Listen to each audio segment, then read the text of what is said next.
Today, we have Mike Morris, Forest Products Program Supervisor with the Missouri Department of Conservation. He will provide us with the economic impact of our amazing Missouri's forests. And Brian Brookshire, Executive Director with the Missouri Forest Products Association, will talk about the goods from the woods and where all that wood goes and what all those trees are used for here in Missouri and throughout the world. Thank you very much for that. Welcome, everybody. As Brian said, I'm Mike Morris here at the Department of Conservation. My job basically is to work as a liaison between the agency and the forest products industry. So what I'm going to talk to you about this afternoon is our program that we call our Timber Products Output Survey. So we go around every year. I can get my thing to work here. And get voluntary information from the primary producers in Missouri. So take a step back for a second. Let's introduce the concept of no markets, no management. Management costs money to get done. And a lot of times, if you don't have something on the horizon that's going to bring in income, it gets hard to do management over time. So a big part of forest management is the fact that we can get some pretty valuable products from that. And our primary producers are that access to the market for the landowner. What we do is we go talk to them, and our primary producers, what we consider that is any business that takes ground wood and then furthers it along in the wood products supply chain. So we're basically taking, these folks are taking a log and they're either processing it into something else that another gets further used down the line, or making it a final product themselves, or they're purchasing the logs and then getting in through a brokering process into a market somewhere else. So that's who we focus on. What we won't cover is what we call our secondary producers, which are those folks that may get a squared up log that's flat on all four sides and reprocess that into something else. That's a whole different discussion for another day. So this is basically coming from the woods, from the landowner into the market. What it does, what we get information on, is how much wood is processed, where it comes from, what species, what types of mills do we have out there, that kind of thing. There's a whole host of information that we ask about to get these reports put out and get this information out there. How we do it is we go talk to about a third of the producers in each region every year. So every 3 years, we have a full set of data, and it keeps that data set current so that when we make our estimates, they are realistic and they do reflect what happens out there in the real world. This program is the only source of information like this for the state of Missouri. The only way we get it is by going out and talking to people. So we have foresters spread out throughout the state, and they go out with the surveys and they try to talk to every single mill that's on their list for that year. Did I mention it's voluntary? State of Missouri does not have any regulations requiring any reporting of this information. There are states that do have those kind of regulations. We don't have them here. So we rely on our relationship with the industry to get their information that they wish to share with us so that we can generate this. So we have an idea of what's going on with the harvests in the state of Missouri. Why do we do it? Well, we want to see basically how much harvest pressure there is, how much demand for wood is there in any given year in the state. We try to get information down to the county level and we get as much information as we can at the species level so that we can look at many different aspects of timber harvesting and its impacts in the state of Missouri. It also allows us to follow and understand and see the trends as the industry goes along from year to year, especially over the longer period of time. We do use the information to assist industry with their needs. Anything from the economic value data to if someone wants to start up a business in an area, we can provide information on, how many mills are in the surrounding area, what the resource looks like, what the demand may or may not be. We also maintain an up-to-date directory of primary sawmills in the state. That's found on our MDC website so that folks know what's here and some of the species that are dealt with by those industries and their contact information. We do share the anonymous data with the U.S. Forest Service and then our surrounding states so that they can see the impact of our industry on their states. And the U.S. Forest Service has a national timber products output program that makes estimates so that we can start looking at things beyond our state borders, potentially regionally or nationally at that level.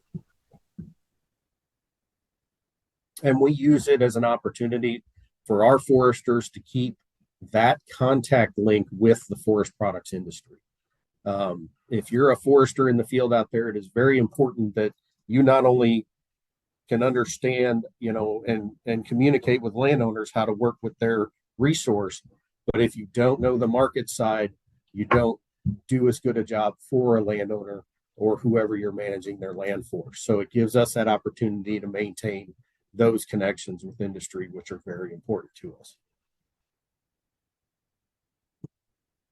So where are what we call our primary producers? And you'll also hear me call them mills. The majority of them are sawmills, but not all of them are. As you can see from the map, we've got mills all across the state. What's on this map, the dark black lines are our Department of Conservation regions. We have the state broken out into regions. And then the dots with the colors and the sizes represent what kind of mill they are and their relative size or how much wood they process or deal with in a given year. So we'll kind of follow this theme as we go along. As you can see, we've got them in every region, but we do have some concentrations. So the most highest number of mills is in the Ozark region there in the center part of the bottom of the state. There's 76 mills that we know of there in that region alone. Just to the right of that is the Southeast region with 50 mills in it. So there's, that's where our concentration is. And I believe a large part of that is because if you would look at a forest cover map, that's where the biggest concentration of forest area is in the state of Missouri.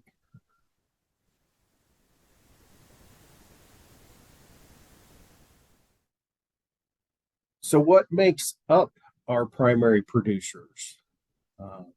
Obviously, sawmills are the largest component. They bring in logs and they saw them into some other product and move them on down the line. But we do have a variety of industries in the state that take round wood and use it. We have charcoal plants, cooperages that, saw the staves for barrels and then end up making the barrels. Log brokers, like I said, they'll buy logs and resell them farther on in the supply chain. We have post mills and pole mills, as well as a few others such as shavings mills, ones that make wood chips, that sort of thing. So by far, the bulk of the wood gets processed through our sawmills. So that's where we'll kind of focus as we move along here.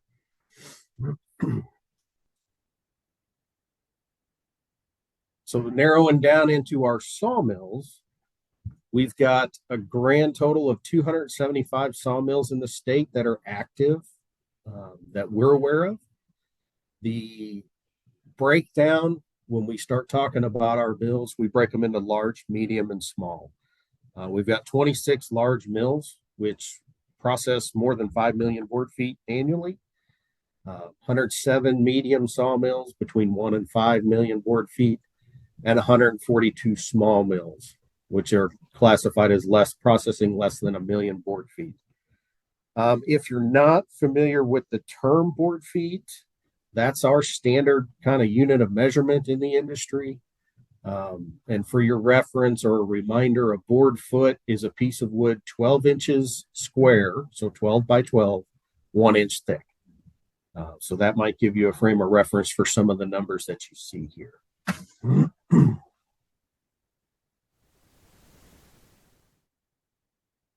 You can also see that the majority of the number of our sawmills are in the small category.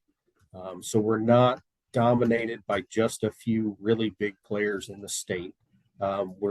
Some other states are that way. We are not. We still have a wide range of business enterprises out there of all sizes.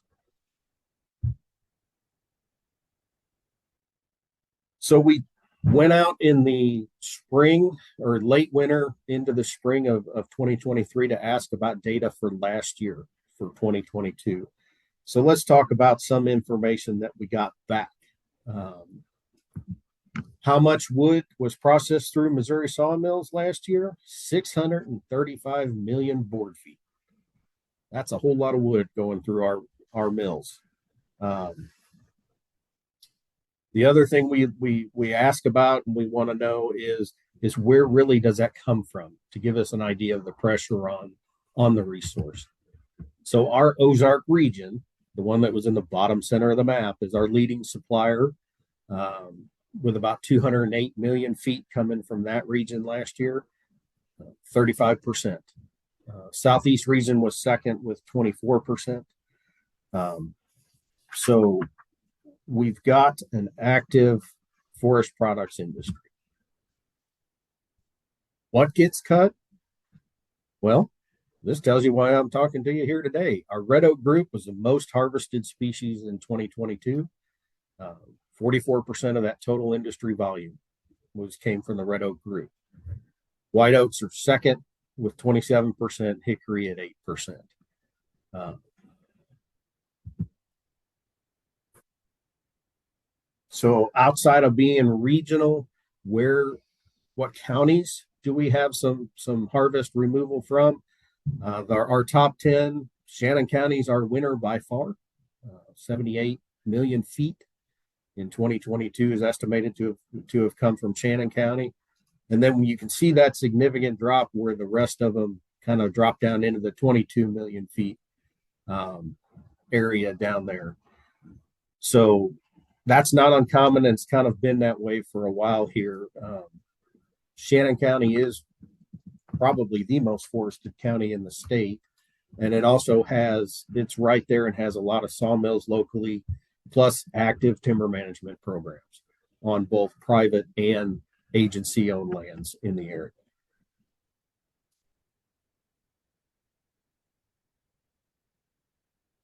So we want to talk about the species that we harvest in the state.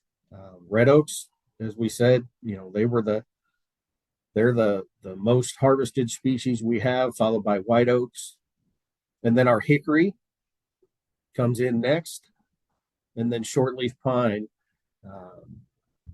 which is a much smaller sized resource as far as the amount of percent of the forest, but it is still in the top 5 of how much is harvested in the state. And rounding out the top 5 is the black walnut, which happens to be the most valuable wood usually.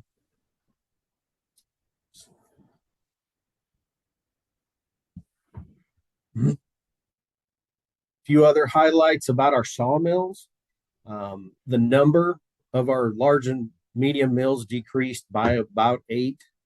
Overall, we have 22 less active mills in the state this year, or in 22 than we did the previous year. That number will fluctuate up and down some, but it is one of the issues that we keep track of for the trending. so that we can see the effects on the forest product industry of varying conditions. So as I said, in 2022, our mills produced 635 million feet compared to 704 million feet the last year. So we were down a little bit in the number of wood run through the mills. One thing to note, that 635 million feet does not all come from Missouri. Our mills got 54 million feet of that from other states.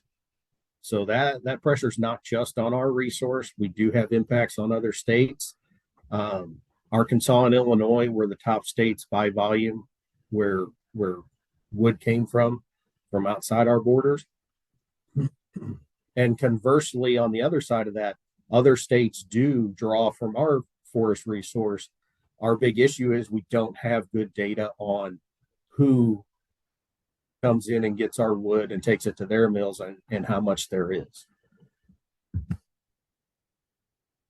Again, Ozark region is the highest producing area in the state, and they usually keep that title as from year to year. It may fluctuate a little between Ozark and Southeast region. So as you can see here, when we talk about number of mills changing, really our number of mills has stayed pretty stable since the late 80s. We are seeing a little bit of a downward trend as we look back over time. And frankly, it is an issue that's a concern for us, that we do want to keep, our finger on the pulse of, because we've had, in those 8 mills that closed, there were several of those that were long time staples in their local area that had been operating for quite some time, employed quite a number of people, had quite an impact. So when you start talking about local impact, that does play in. People want to ask, how does the harvest go year to year? It fluctuates. There's a whole lot of factors that go into that.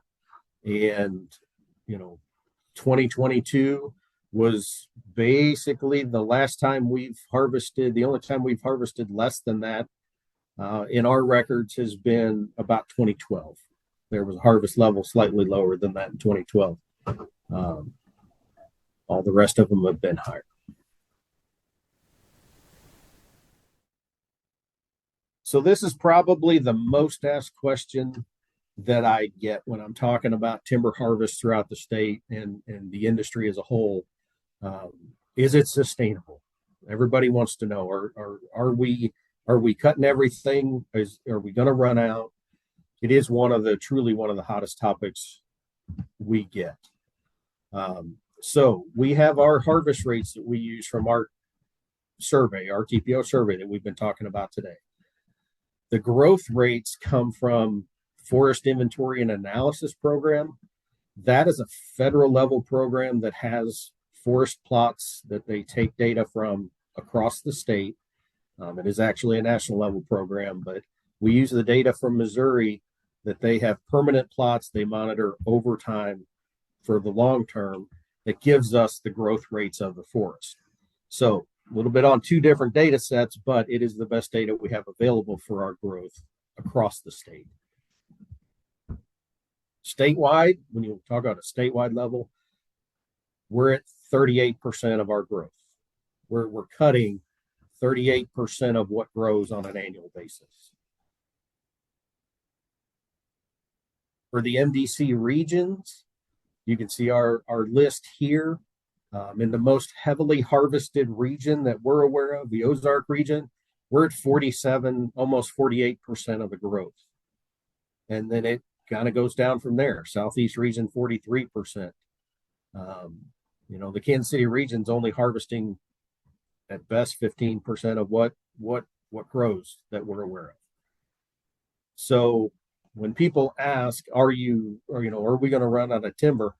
No, not at these levels that we're talking at. If you want to look long-term growth versus harvest, numbers back from starting in 1989 and going to 2022. The bar on the left, or the blue bar, is the growth that we put on annually in 1,000 board feet. No, million board feet. And then the red line, or the column on the right, is the number harvested, the amount harvested from the state of Missouri on an annual basis. So you can see in 2022 the number 581 million feet there. Remember, I told you 635. Take off the 54 that comes from other states, and the Missouri harvest sourced from Missouri that we know of is 581 million feet.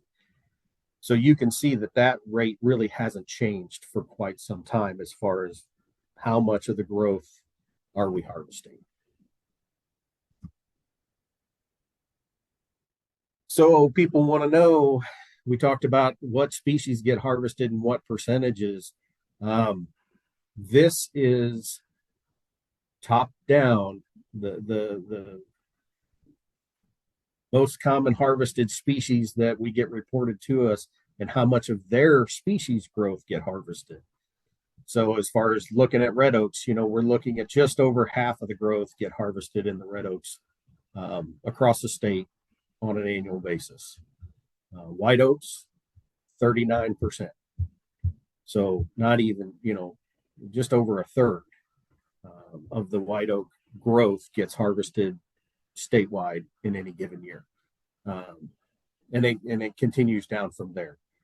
So again, with rounding and stuff, we're at that 38%, 39% harvest rate for our complete growth in a given year. Residues. That is something else we track out of our survey. So when a log gets sawed up at a sawmill, there's parts of that log that aren't sent out as a product. So they're considered residues. At one time, they were all waste, but not anymore. Thankfully, we've got good research so that we can use formulas from the Forest Service to estimate, based on production, how much waste or residue there is created. And we're looking at about 1.6 million green tons of residues that aren't part of the final product that gets shipped out. We look at them as coarse and fine residues. Coarse is just bigger pieces or bigger chunks. And the fine residues would be things like sawdust. So less than 6% of all the mill residues went unused. So we're using roughly 95% of the residues that are created get used in some other process. What? Well, almost a third went to the charcoal business, 35% or so miscellaneous and other, and that's a wide range from mulch to animal bedding to wood chips. There's a whole lot of things that get used or get made from what at one time was a waste product. This chart here shows that, the 32% used for charcoal, the almost 35% for other miscellaneous uses. We have a number of mills that use the residue for fuel for their boiler systems that they then can feed their dry kilns or other purposes at the mill itself. So the mill is actively using their resources so that they don't generate waste. So that's a pretty good improvement over time from what it used to be to what it is now. So we try to use everything but the squeal, so to speak. Economic impact. So what impact does this forest products industry have to the state of Missouri? This is probably the top two questions I get: sustainability and economic impact. We use industry standard processes and practices to develop these estimates. So you need to know that this is the same kind of process that when they talk about what is the agriculture industry worth, what impact does the oil and gas industry have, that kind of thing.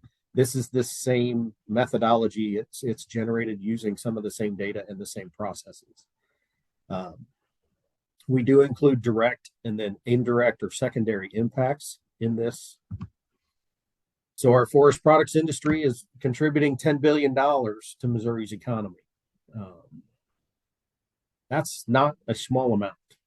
And that amount has stayed pretty steady for the last several years. So that tells you that our industry is doing well, and it's pretty stable at this point.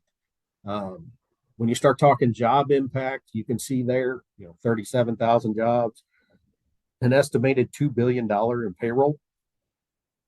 That's going to your local areas. That's going to all those points on that map on the earlier slide. It benefits not only the local folks, the people that work in the industry, but it also benefits the state and the local areas. $700 million in tax revenues, an estimated $100 million in state sales tax alone. So it's not an insignificant amount. It is an important sector. So to wrap this up here, you've got a quick overview of the data that we get from our timber products output survey. This data is valuable and it needs to continue. Missouri has one of the longest track records of doing this program, and we intend to keep it that way because it is valuable data that we need to use for a variety of purposes. Keeping in mind that it's just kind of a snapshot of the forest products industry's activities, and it does help not only us and our private landowners, but it helps the industry with decision making as well. 2022 was the lowest harvest since 2012, as I said. There's a lot that goes into that. So, is it a concern? Not necessarily. It's just one of the trends that we see and we keep an eye on. A couple of issues that we do have that we are looking at and trying to figure out where we can fit into fixing that issue. Industry workforce recruitment. It's a challenge. It is just a challenge. We are losing mills over this issue. And MDC does work with industry associations and other folks to try to figure out where we can fit in and what we can do to help slow this process down or help solve this problem. The gap between our growth and our harvesting has roughly stayed the same since about 2003. So folks that are concerned, if they see the harvest levels go up, that they're concerned that we're going to be over harvesting in the term of cutting more than we grow, we're nowhere close. And that's it. Unless Brian and Hank have questions from the group for me, there's my contact information. You all can feel free to shoot me an email or give me a call if you got questions or concerns. Okay. Thank you all very much. I appreciate you spending some time with us this afternoon and participating in this webinar. I'm Brian Brookshire. I'm the Director of Missouri Forest Products Association. And MFPA is a statewide trade association that we represent the forest products sector from logging, sawmills, secondary manufacturers, which are those that take the products and make something else out of it. For example, take a kiln-dried board and make hardwood flooring out of it. And so MFPA is very heavy into education. We're very committed to trying to help our folks with safety programs and so forth, like I've mentioned, that we partner with the Conservation Department on. We do a lot of legislative representation for the industry, both at the state and federal level. As you can imagine, we have many issues facing the forest products industry that takes work on our part to represent ourselves and keep this industry. Our goal is to keep it voluntary in terms of the level of regulation that we might be subject to.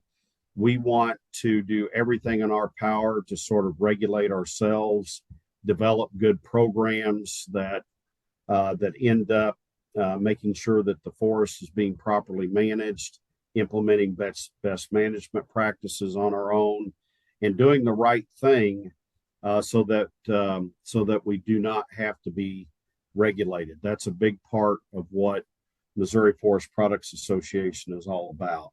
Sort of our mantra is the voice of the forest products industry. So that's kind of a little bit of a thumbnail sketch about what we do with MFPA. And I'm glad Mike went first because I think it provides a good segue into some of the things that I wanted to comment on. You know, in terms of the forest products industry and this $10 billion economic engine that it creates in the state of Missouri, those forest products businesses are what drives, in my mind, the management process of the forest in the state of Missouri. As I believe Mike mentioned, managing the forest is something that has an economic component to it. For example, we just talked about the small diameter, low quality trees. It's very difficult to come in and manage that forest and just deal with a certain size tree or a certain quality of tree without it being economically valuable enough to remove from the forest. The forest products sector is the ones that are, we're the ones that are buying these stems out of the forest that are a byproduct to the management process. And in our mind, that's what makes these forests healthy, vigorous, and sustainable. So we really, we're all talking about a process here where we all need each other. If we take the forest products industry out of the mix, the forest management process is going to suffer substantially and maybe even stop, certainly on private land, because of the necessity for the private landowner to be able to have the funds to manage the forest, and purchasing trees are what creates those funds being available, which leads to a good, healthy forest management process. So we're sort of all working together here to make sure that the forest remains healthy and sustainable. The forest products industry remains healthy and sustainable, and it's sort of this circle of life that we're all involved in, and we all need each other. So that's a critical component to it. So what I've been asked to do today is really kind of talk about the products that are derived from the forest, and specifically oaks and all the different things that we do with it. So what I thought I would do is just sort of talk about, when a tree is harvested from the forest, when those trees are taken to market, so to speak, they end up in a whole plethora of goods that are sold on the open market. So when we cut, for example, a red oak tree down on either public or private land, that tree is sold to either a logger or a sawmill. There's a contract developed in most cases, and those trees are harvested and brought to the sawmill. So we start the process of taking a round log and making square edge products out of it. So with that, the products in Missouri are very, very wide ranging, and that they can sort of be taken into kind of three broad categories. I'd say what we call grade lumber products. Grade lumber are the boards, so to speak, that come out of a sawmill that have a minimal number of defects, knots and holes and so forth. And those boards make themselves into a market where we're producing products that generally are sold into a home or a commercial building or something like that. So examples would be hardwood flooring, molding, millwork, solid doors, all those types of products that you see in a home that have a minimal amount of defect in them. That would be solid knots and so forth, and that's going to end up being a grade lumber board. So we have these grade products coming out of the log, and then we have a whole suite of what we would call industrial products. So the industrial products are more of the products that come out of the center of the tree where it has more defect allowed in it. These might be railroad ties. These might be boards to build pallets with, those kinds of things that are more industrial oriented that goes into, the businesses that need solid pallets or the railroads that need ties. Missouri is a huge industry for these industrial products. Actually, from probably 1880 or so, the late 1800s to 1920 or something like that, Missouri had the largest sawmill in the world, located at Grandin, Missouri. And what they did there was produce ties for the railroad expansion to the west. When we look at the arch in St. Louis and says Gateway to the West, it certainly was at that point, because the state of Missouri was largely responsible for laying track to access the West by rail. And we are still remain a huge a tie production state. The rail ties are a huge industry for the smaller mills that Mike was talking about here in Missouri, and they continue to be a huge product for ours. Pallets, the same thing. The pallet industry, the state of Missouri is one of the largest pallet producing states in the country. We produce enormous numbers of pallets every day that are sold into manufacturing plants that ship their products all over the world. So those are big products that are produced from these forests. The third category, so we have grade lumber, we have industrial lumber, and we have the residuals that Mike talked about. And these are bark, mulch, sawdust, and these are the products that go into making charcoal. Most briquette charcoal in the country is manufactured from sawdust. Those are going into plants like Kingsford, for example. A lot of people know the Kingsford name. Those briquettes are produced in Bell, Missouri. Royal Oak is the same way. They've got briquette manufacturing plants across Missouri.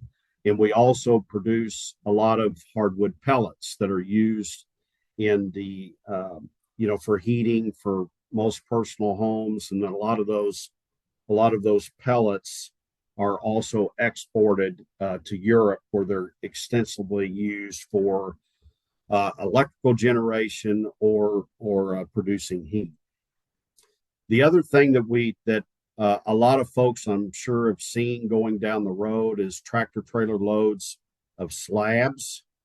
That's the outside cuts from the logs that are put on the sawmill. One side of it is flat, one side of it is the outside of the log. And many of our mills stack those slabs in bundles, and those are sold to the charcoal plants. And many of those slabs end up in the lump charcoal market. So they'll put those slabs in a charcoal kiln. They char them down, and they're able to be broken up and make the lump charcoal. Missouri is the number one producer of lump charcoal in the U.S. It's a very big market for, again, companies, Royal Oak and some of these companies here in Missouri. The other thing that we do, touching on grade lumber, that's again the lumber that's used in more of the manufacturing, where you can see the wood, it's exposed on making the molding, millwork, floors, doors, cabinetry is a huge one. A lot of that lumber that's the higher grades, which would be the fewer numbers of knots that can be seen in the board, is exported all over the world. So there's a sort of a complicated grading system with lumber that I'm not going to get into, but the higher grades have the fewer and fewer knots. So the absolute highest grade of grade lumber will have no knots. That's called an FAS board, or what's called first and second. So that's a board that at least on one side of it is showing no visible knots. That's the very high quality board, and you sort of go down from there in the grading process based on the number of knots that it has. So, for example, those higher level grade boards out of the state of Missouri, about 60% of that production is exported somewhere in the world. Number one would be China, and number two would be Vietnam. We still have some oak, but it's particularly white oak goes into the European Union. We're finding more and more of our lumber going into places like India, Malaysia, Cambodia, some of those parts of the world as well. But a lot of people don't realize just the level of exporting that we do with that lumber into the various markets around the world. Typically, the question then, of course, is, well, what are these countries doing with it? And I'll take China, because China by far is the number one export destination for our grade lumber, not only in Missouri, but all across the United States. So China 10 to 15 years ago became a true market for this wood, meaning that it's shipped to China and it stays to China in whatever product they make out of it. So that helped the industry a lot here in the U.S. because they simply weren't building something out of it and shipping it back to us for us to buy that product. Vietnam is a little bit of still the reverse of that. They are not a true market. They typically will buy our lumber from the U.S., make something out of it, and sell it back to us or into the European Union. We've the forest products industry for 2.5 to 3 decades now has relied upon export markets to sell our goods into, because frankly, the industry in the U.S. has outpaced demand, which kind of brings me to my next topic.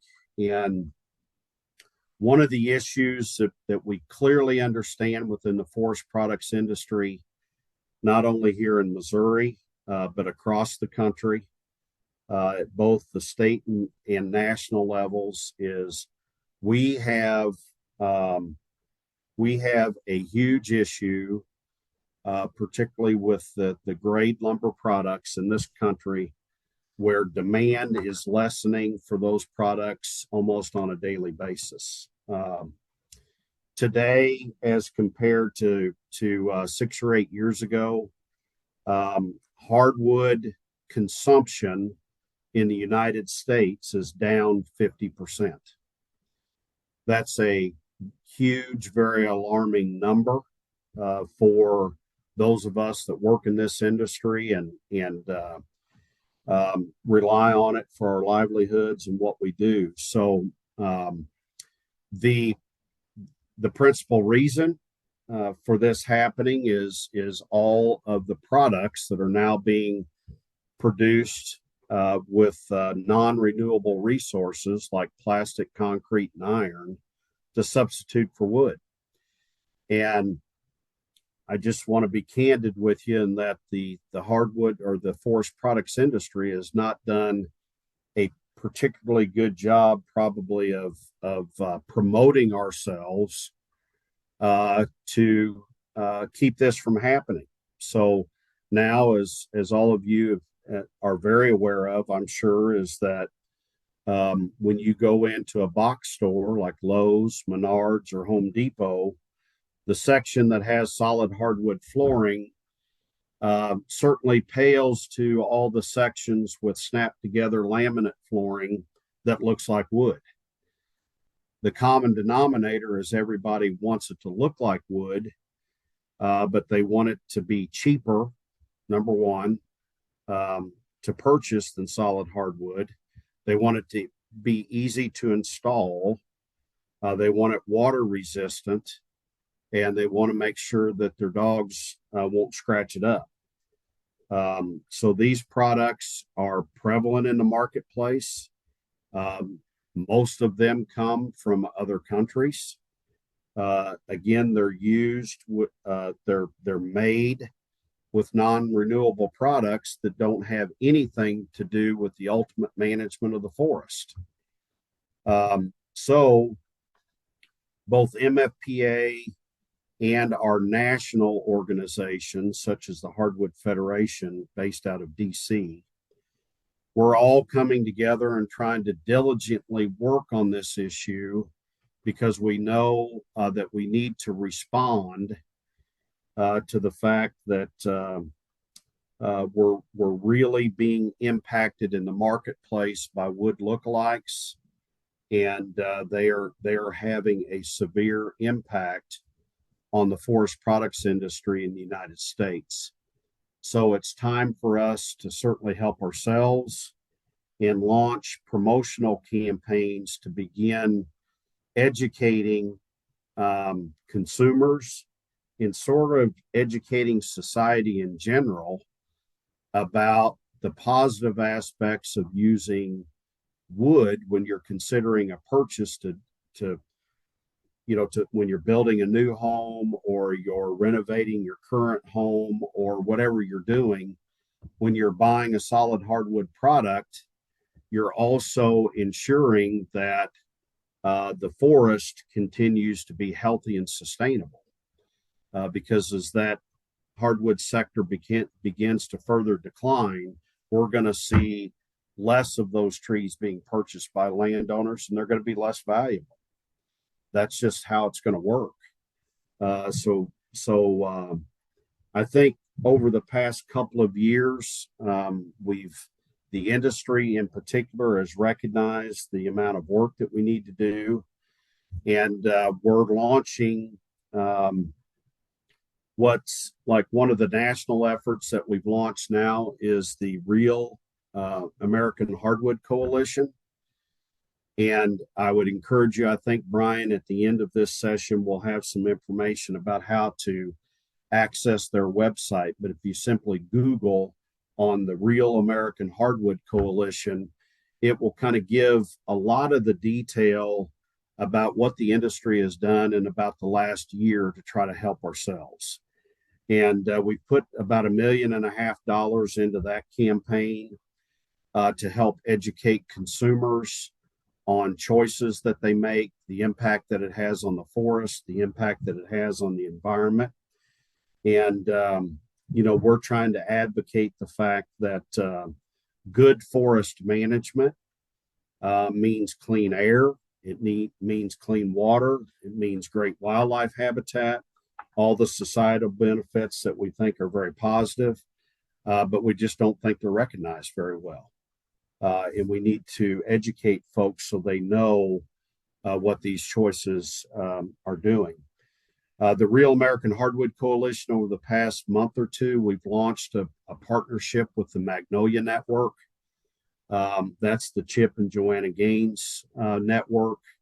And we're trying to, we've launched a heavy advertising strategy with them on hardwoods. The Gaineses were very receptive to working with us because Chip in particular is a huge hardwood advocate, and they were sold on the idea very easily actually to work with us on some strategies to get more hardwoods used, particularly in the home building aspect.